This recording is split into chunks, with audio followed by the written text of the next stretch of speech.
Well, hey, it's been a while since we've gone to see a phone in person, and what better way to ring in the summer than to come to a rooftop in New York City? Could be a nicer day, but I'm not complaining, to try out the new Motorola G Stylus 5G. And I know what you're thinking. It's a real mouthful of a name, and that's true, but it does kind of indicate that you are getting a lot, especially for the price. This is a $399 phone that will go on pre-order June 9th and on sale officially on June 14th. And there's quite a bit of stuff packed into this guy, so let's take a closer look.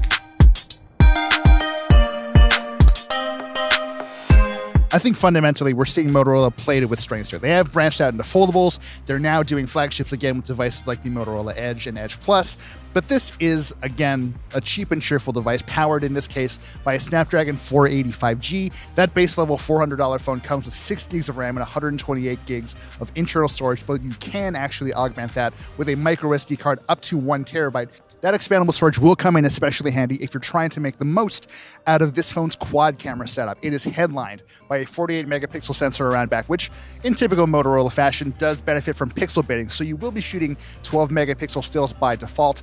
We are not working with the best of conditions today, shall we say. So the photos we've taken have been generally respectable, but we can't really pass any judgment until we really take this thing out into the world when it's nice looking out and try and get some great looking shots out of it. Looking at the rest of the cameras, we've got an 8 megapixel ultra wide camera that captures a 118-degree field of view, which Motorola says is pretty much on par with what you're able to perceive as a human. I will be frank, we have not had a whole lot of luck using that ultra wide camera because some of the pre-production units we've tried, just the software is not done. Like, it's not Motorola's fault, but we haven't really been able to get a good sense of how that works yet. We have gotten a little more mileage out of the 2 megapixel macro camera. And again, I know what you're thinking. 2 megapixels is generally not fantastic, but when you're shooting very, very close, as we did with some flowers and a basketball over here, you do still get a really palpable sense of the texture, of the minute details that are happening on these objects. So I don't think the 2 megapixel ceiling in this case is a deal breaker, but something for us to look into further once we start testing this unit for a review. There's also a 2 megapixel depth sensor around the back, which is helpful for kind of giving you the right bokeh for your portrait shots. But this might be a matter of philosophy.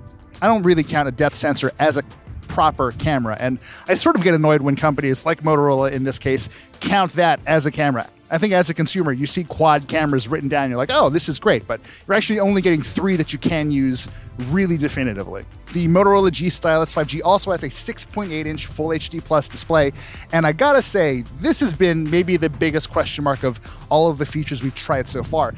As you can see, it's not a great day. It's not terribly sunny. It's not too bright, but even with the maximum brightness just cranked on this display, it is very difficult to see, not just for me, but for our producer, Brian, who's been trying desperately to shoot and get good shots of this phone for the video you're watching. So hopefully this gets ironed out, but it's tough to say exactly if this is the experience that people will be getting when they buy this phone in June. Now, as the name sort of suggests, there are 2 kind of focus areas for this phone, one of which is 5G.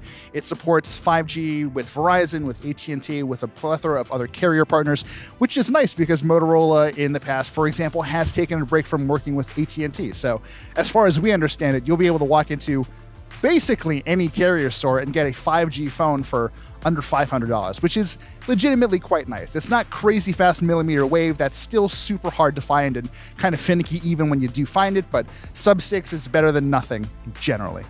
The other big deal, of course, is the stylus, and Motorola says this is actually indeed a really big deal for them. The 2020 Motorola G Stylus was their best-selling G of that series, and it's kind of not hard to see why. The phone itself, despite being really big, seems to have enough power to run really smoothly. We haven't had any issues with performance.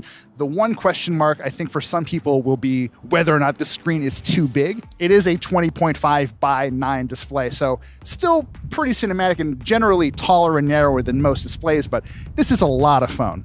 If nothing else, though, it just gives you a lot of room to play with the stylus. If you're a note taker, if you're an artist, if you're just someone who likes to doodle on top of photos you happen to take, which is a thing this phone does really well, you might get some mileage out of this thing.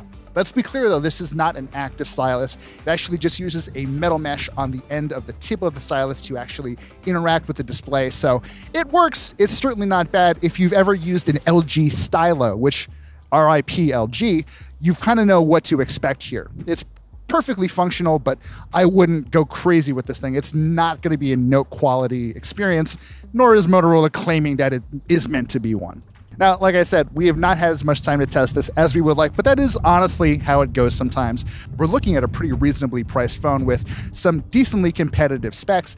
I don't know that it's going to change anyone's world, but if you're on a tight budget or if you're just looking for what appears to be a rock-solid, lower mid-range phone with a stylus, it's just a fun little bonus, you could probably do a lot worse. If you have thoughts about the Motorola G Stylus 5G, how we approach this hands-on, or just how Motorola is doing it all, leave it down in the comments below. We'd love to see it. I'm going to go inside because it's starting to rain.